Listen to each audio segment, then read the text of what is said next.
नमस्कार। आप सभी को इंडियन साइंस कांग्रेस के आयोजन के लिए बहुत बहुत बधाई। अगले 25 वर्षों में भारत जिस ऊंचाई पर होगा उसमें भारत की वैज्ञानिक शक्ति की भूमिका बहुत अहम होगी। साइंस में पैशन के साथ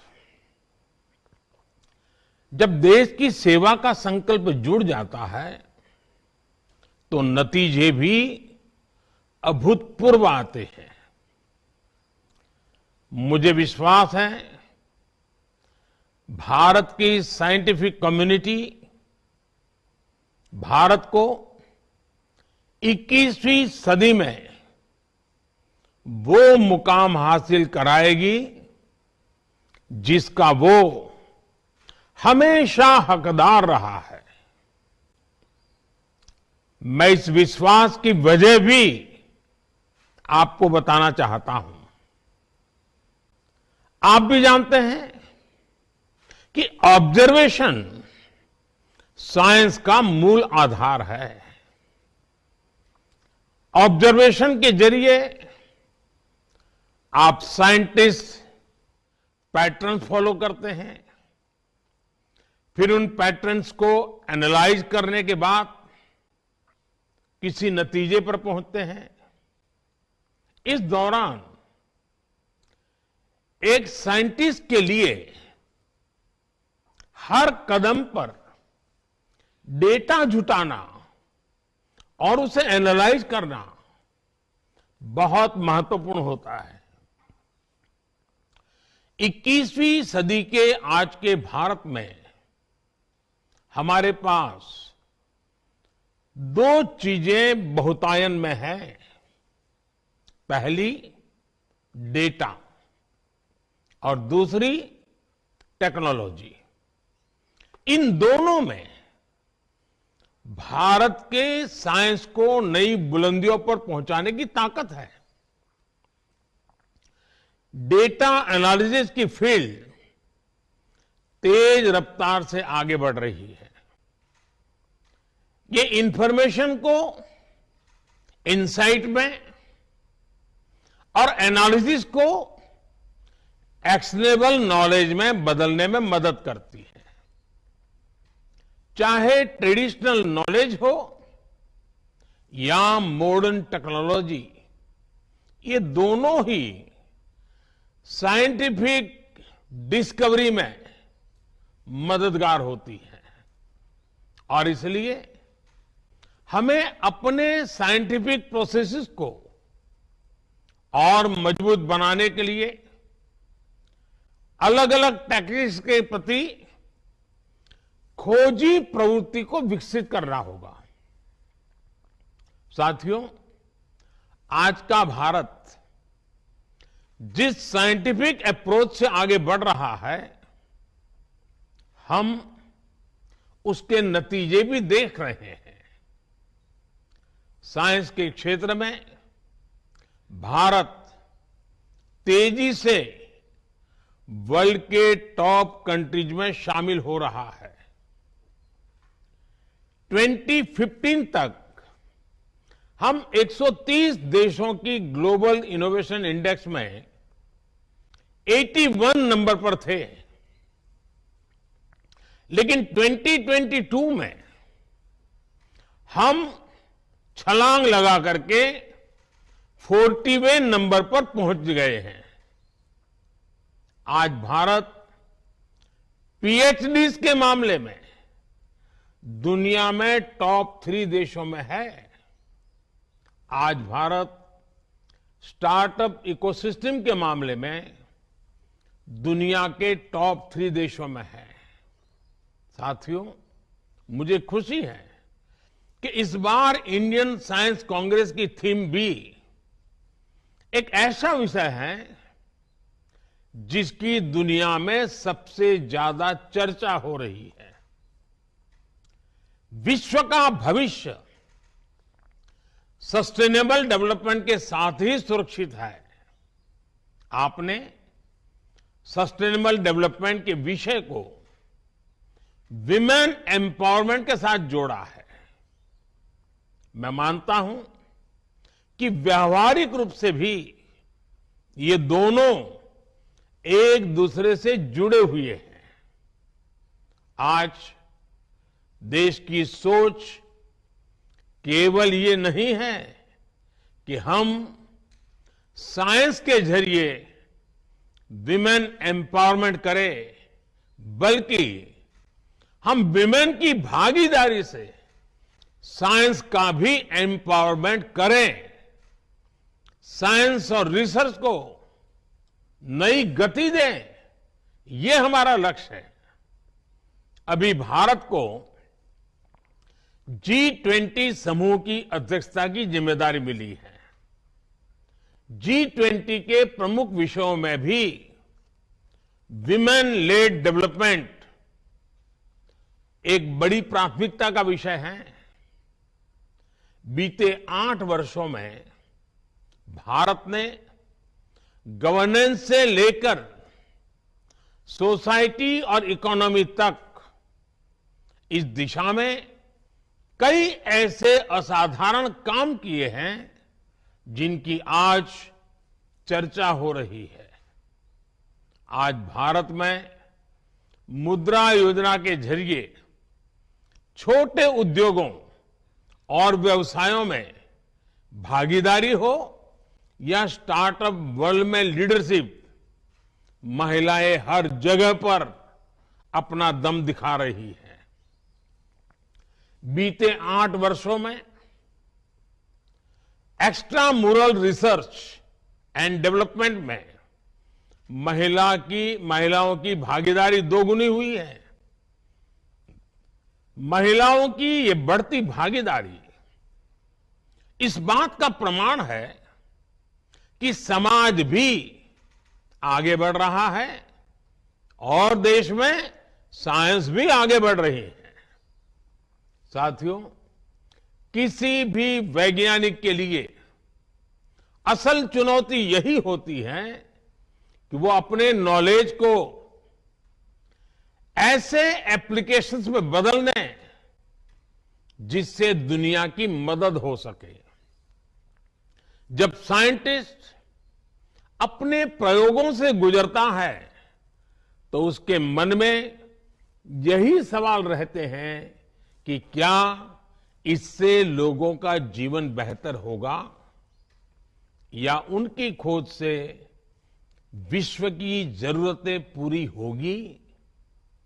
साइंस के प्रयास बड़ी उपलब्धियों में तभी बदल सकते हैं जब वो लैब से निकलकर लैंड तक पहुंचे, जब उसका प्रभाव ग्लोबल से लेकर ग्रासरूट तक हो, जब उसका विस्तार जर्नल से लेकर जमीन तक हो, जब उससे बदलाव रिसर्च से होते हुए रियल लाइफ में दिखने लगे। साथियों, जब साइंस की बड़ी उपलब्धियां एक्सपेरिमेंट से लेकर लोगों के एक्सपीरियंस तक का सफर तय करती है तो इससे एक अहम संदेश जाता है।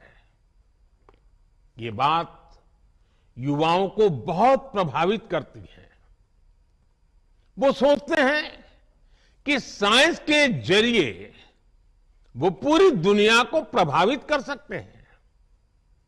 ऐसे युवाओं को आगे बढ़ाने के लिए इंस्टीट्यूशनल फ्रेमवर्क की आवश्यकता होती है ताकि उनकी आकांक्षाओं का विस्तार किया जा सके, उन्हें नए अवसर दिए जा सके। मैं चाहूंगा कि यहां मौजूद वैज्ञानिक ऐसा इंस्टीट्यूशनल फ्रेमवर्क विकसित करें जो युवा प्रतिभाओं को आकर्षित करे और उन्हें आगे बढ़ने का मौका दे। उदाहरण के लिए टैलेंट हंट और हैकेथॉन के आयोजनों के जरिए साइंटिफिक सोच रखने वाले बच्चों की तलाश की जा सकती है। इसके बाद उन बच्चों की समझ को एक प्रॉपर रोड मैप के जरिए विकसित किया जा सकता है। इसमें सीनियर साइंटिस्ट उनकी मदद कर सकते हैं। आज हम देखते हैं कि स्पोर्ट्स में भारत नई ऊंचाई को छू रहा है। इसके पीछे दो महत्वपूर्ण वजह हैं। पहला, स्पोर्ट्स की प्रतिभाओं को विकसित करने के लिए देश में इंस्टीट्यूशनल फ्रेमवर्क को मजबूत बनाया गया। दूसरा, स्पोर्ट्स में गुरु शिष्य परंपरा का अस्तित्व और प्रभाव, जहां नई प्रतिभाओं को पहचानकर उन्हें आगे बढ़ाया जाता है, वहां शिष्य की सफलता में गुरु अपनी कामयाबी देखते हैं। ये परंपरा साइंस के क्षेत्र में भी सफलता का मंत्र बन सकता है।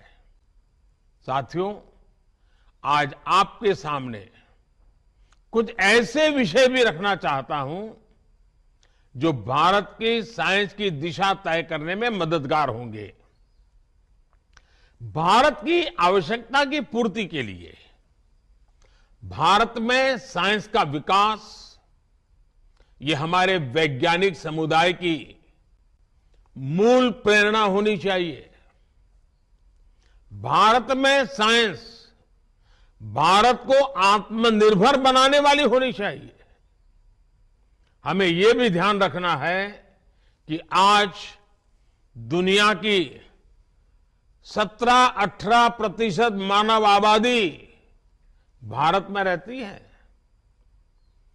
ऐसे साइंटिफिक वर्क्स जिनसे भारत की जरूरतें पूरी होगी, उनसे विश्व की 17-18% मानवता को गति मिलेगी और इसका प्रभाव संपूर्ण मानवता पर पड़ेगा।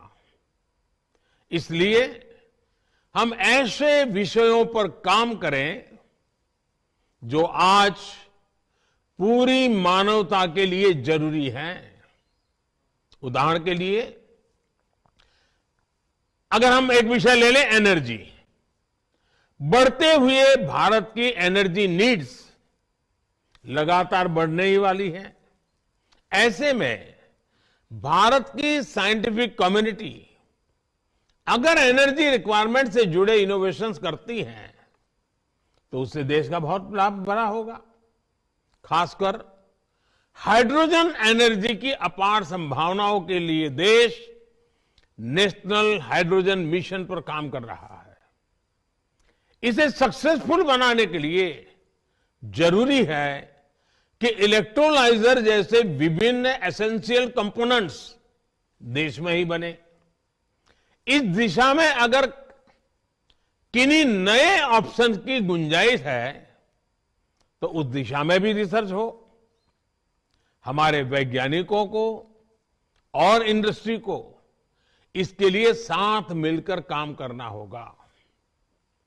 साथियों, आज हम एक ऐसे दौर में जी रहे हैं जब मानवता पर नई नई बीमारियों का संकट मंडरा रहा है। हमें नए वैक्सीन तैयार करने के लिए रिसर्च एंड डेवलपमेंट को बढ़ावा देना होगा। जैसे आज हम बाढ़ या भूकंप जैसी त्रासदियों से निपटने के लिए पहले से तैयार रहते हैं, उसी तरह हमें इंटीग्रेटेड डिसीज सर्वेलेंस के जरिए समय रहते बीमारियों की पहचान करनी होगी और उससे निपटने के उपाय करने होंगे। इस लक्ष्य को हासिल करने के लिए अलग अलग मंत्रालयों को मिलकर काम करना होगा। लाइफ यानी लाइफस्टाइल फॉर एनवायरमेंट, इसके बारे में भी आप सभी मेरे साथी भलीभांति जानते हैं, हमारी साइंस कम्युनिटी इस दिशा में बड़ी मदद कर सकती है। साथियों, भारत के आह्वान पर संयुक्त राष्ट्र ने इस वर्ष यानी 2023 को इंटरनेशनल ईयर ऑफ मिलेट्स घोषित किया है। ये हर भारतवासी के लिए बहुत गौरव की बात है। भारत के मिलेट्स और उनके इस्तेमाल को ज्यादा बेहतर बनाने की दिशा में काम किया जा सकता है। वैज्ञानिक समुदाय द्वारा बायोटेक्नोलॉजी की मदद से पोस्ट हार्वेस्ट लॉस को कम करने की दिशा में प्रभावी कदम उठाए जा सकते हैं। साथियों, आज वेस्ट मैनेजमेंट के सेक्टर में भी वैज्ञानिक अनुसंधान की अपार संभावनाएं हैं। Municipal solid waste, electronic waste, biomedical waste, agricultural waste ऐसे क्षेत्र हैं जिसका लगातार क्षेत्र का विस्तार हो रहा है। इसलिए ही पिछले वर्ष बजट में सरकार ने सर्कुलर इकोनॉमी पर बहुत जोर दिया था। जब हमें मिशन सर्कुलर इकोनॉमी को और मजबूत करना है, इसके लिए हमें ऐसे इनोवेशंस पर काम करना होगा जिससे मेटल और प्लास्टिक स्क्रैप का बेहतर इस्तेमाल हो सके। हमें प्रदूषण कम करने और स्क्रैप को उपयोगी बनाने पर एक साथ काम करना होगा। साथियों, आज भारत स्पेस सेक्टर में भी नई ऊंचाइयों को छू रहा है। Low cost satellite launch vehicles की वजह से हमारी क्षमता बढ़ेगी और दुनिया हमारी सेवाएं लेने के लिए आगे आएगी। निजी कंपनियां और स्टार्टअप्स इन अवसरों का फायदा उठा सकते हैं। R&D लैब्स और एकेडमिक इंस्टीट्यूशन से जुड़कर स्टार्टअप्स को आगे बढ़ने का रास्ता मिल सकता है। ऐसे ही एक और विषय है क्वांटम कंप्यूटिंग का। आज भारत क्वांटम फ्रंटियर के तौर पर दुनिया भर में अपनी पहचान बना रहा है। Quantum computers, quantum chemistry, quantum communication, quantum sensors, quantum cryptography और न्यू मटेरियल्स की दिशा में भारत तेजी से आगे बढ़ रहा है।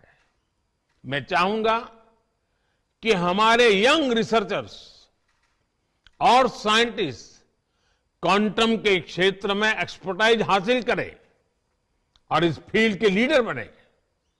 साथियों, आप भी जानते हैं कि साइंस में लीड वही लेता है जो इनिशिएटिव लेता है। इसलिए दुनिया में क्या चल रहा है हमें ये तो देखना ही है, लेकिन साथ ही जो काम कहीं नहीं हो रहे, जो फ्यूचरिस्टिक आइडियाज हैं, उन पर भी फोकस करना है।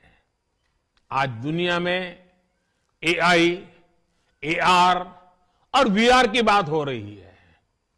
हमें उन विषयों को अपनी प्रायोरिटीज में शामिल रखना होगा। सेमीकंडक्टर चिप्स की दिशा में देश कई बड़े कदम उठा रहा है। समय के साथ सेमीकंडक्टर चिप्स में भी नए इनोवेशंस की जरूरत होगी। क्यों न हम देश के सेमीकंडक्टर पुश को अभी से फ्यूचर रेडी बनाने की दिशा में सोचे।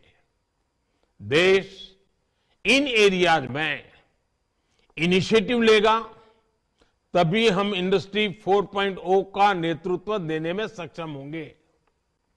साथियों, मुझे विश्वास है इंडियन साइंस कांग्रेस के इस अधिवेशन में विभिन्न रचनात्मक बिंदुओं पर भविष्य का स्पष्ट रोड मैप तैयार होगा। अमृत काल में हमें भारत को मॉडर्न साइंस की सबसे एडवांस लेबोरेटरी बनाना है।